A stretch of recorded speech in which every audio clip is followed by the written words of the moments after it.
What's up, guys? Thanks for clicking on the video. So today I wanted to give you guys a bit of an overview on the Breitling SuperOcean, the 42mm watch, which I've now owned for the past couple of months. And I'm happy to say I'm really happy with how Breitling redesigned the models of a SuperOcean in 2019. Because let's face it, in the past, I think the Breitling divers and pilot watches of the earlier generation were typically too large. They had text all over the dial, and the finishing on the bracelets and case were all in high polish, so it was quite a flashy watch to wear. Now I know that does appeal to a lot of people, but for my personal taste, I tend to gravitate towards a watch that's just a little more understated and has a bit of more of a tool watch aesthetic. So with the SuperOcean models that we're looking at today, Breitling actually released them in a number of different case sizes, starting as low as 36mm, then you can go up to 42, 44, and even 46mm. And as you scale up too, I think the depth rating for the watches increase. This is the classic 500-meter water-resistant diver, but if you choose to go with the big boy, the 46mm, I think you're getting a 2,000-meter water resistance rating on that guy. Now this 42mm watch is the sweet spot for me, and overall I'm very impressed with how comfortable it is to wear and just the build quality for these divers. So why don't we flip the camera around now, and you guys can take a closer look at this watch in the review portion of this video in my studio.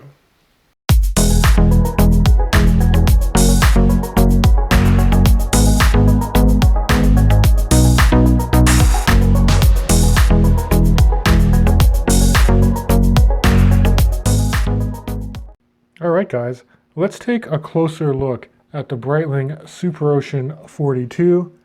And as the 42 does suggest, that is the case diameter between my fingers here. If I flip the watch to the side, lug to lug is a nice 50mm even, and that's a true 50 because you can see how the bracelet just pulls down and you don't get any extra overhang from the end links. And I do like how this lugs just curve down to conform to your wrist.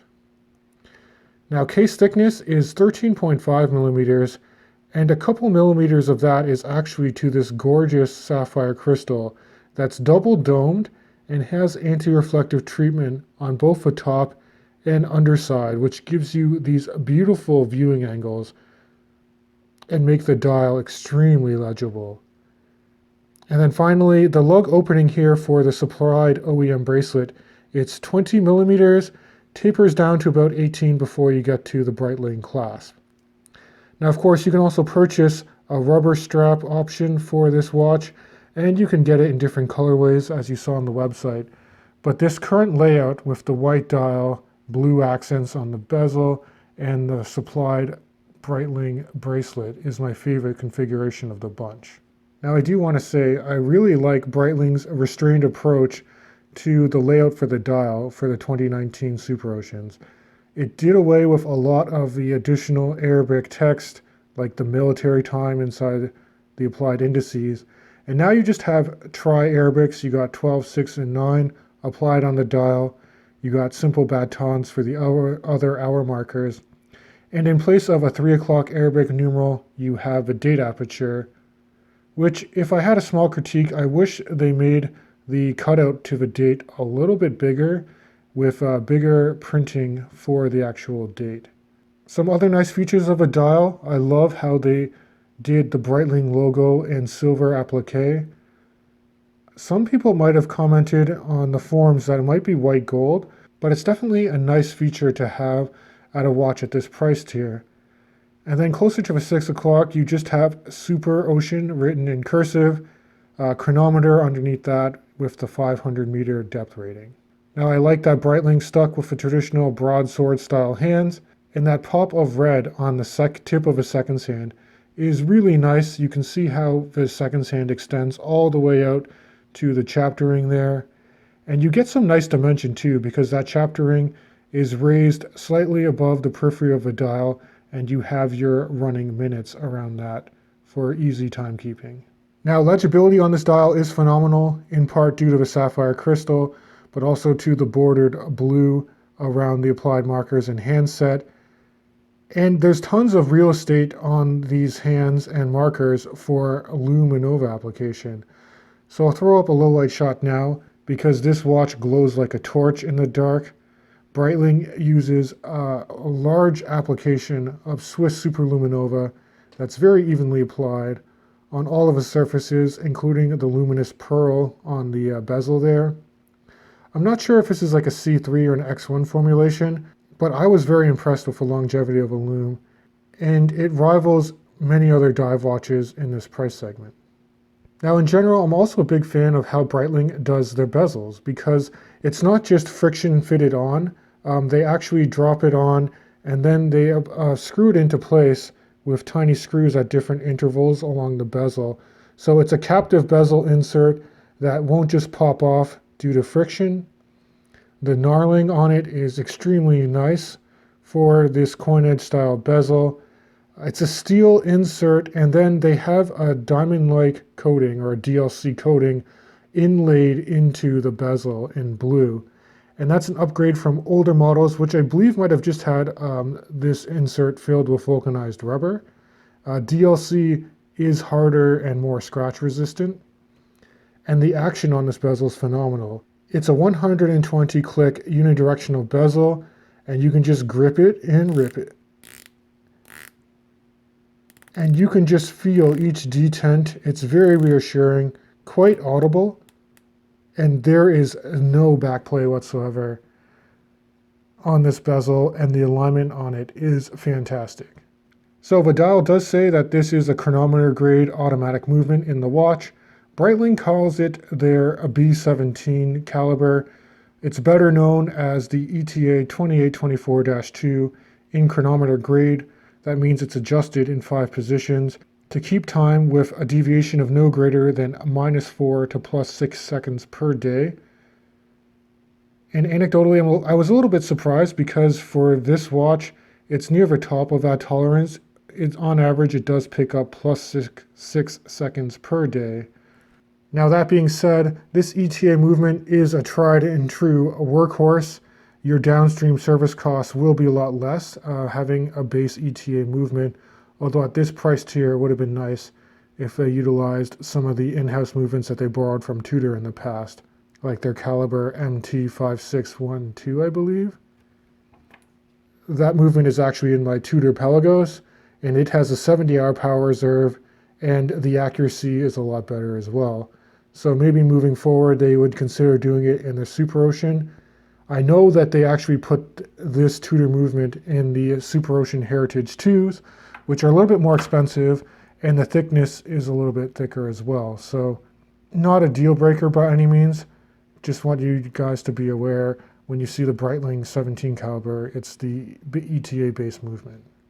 Now if we flip to the side, you can see very nice high polish to the sides of the case, and it's broken up by brushing on the tops and mostly brushing on the bracelet.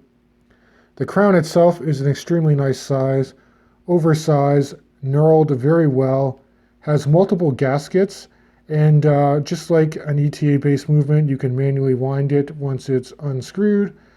In the first position, that's your quick date setting feature, and then if I do pull this all the way out, you have hacking or stop seconds, and then you're able to set this watch to any time you want. There is absolutely no crown wobble. The tube for this is really nice, and it seals very easily as well. Okay, let's talk about the bracelet, because it's one of my favorite and most comfortable bracelets in the business, in my opinion. So Breitling has this 3-link and staggered cut alignment on the center link system here. And in order to size each individual link, you have to unfasten 2 screw heads per link, and you kind of have to disassemble the one outside shoulder of a link and the center link, and then put them back together. It's a little bit convoluted, but very secure. And the benefit of it is, I mean, just look at how it drapes over the case, and look at the overall articulation of each individual link. You can just stack it like this on top of each other, but that just leads to a lot of comfort on wrist. And then let's talk a bit about the Breitling clasp, which is a fairly short clasp, and it's not as refined as some other Swiss luxury divers on the market. There are 4 micro adjustment holes, but you do have to adjust that with a strap changing tool. There's no on-the-fly toolless adjustment available. Now that said, it does keep the clasp overall quite thin and comfortable. You do have a fold-over security lock here. If you do open this up, you can see nicely milled out swing arms with Breitling deeply engraved inside the milled portion here. If you look closer to the back of the watch, you can see that the bracelet has solid end links. And the case back itself, the way they screw it into the case, I think you need a proprietary tool to actually get at it if you wanted to have the movement serviced. But overall, it's very robust, and you do have a nice Breitling logo etched into the case back in the center there. And you do, of course, have that 500-meter water resistance rating. Here's a quick wrist shot of how the Breitling SuperOcean sits on my 19-centimeter circumference wrist. That's about 7.5 inches if you want to go imperial. And I really love how the case shape just conforms to your wrist and how this bracelet is so comfortable. The clasp, you can see, sits fairly flush, and it does balance out the head of the watch quite nicely as well. Alright, so before I conclude the video, let's quickly talk about pricing and potential minor improvements. So this watch was purchased from an authorized dealer fairly local to me. The MSRP on this guy is about 4,500 Canadian dollars, but don't be afraid to ask for a discount. I think you can routinely get between 10 to 15, if you're lucky, maybe even 20% off certain colorways for the Breitling SuperOcean.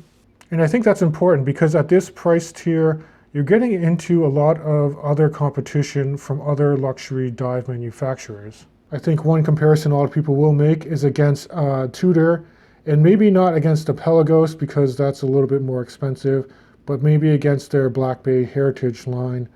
They're fairly comparable. The Pelagos does have the same 500-meter depth rating as the Breitling, and if you guys are interested, I'll do a head-to-head comparison a little bit later on my channel.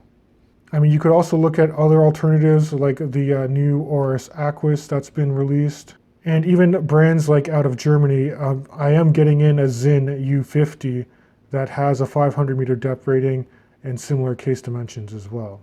So as far as minor improvements go, I did quickly touch on that I wish that the opening for the date cutout was a little bit larger.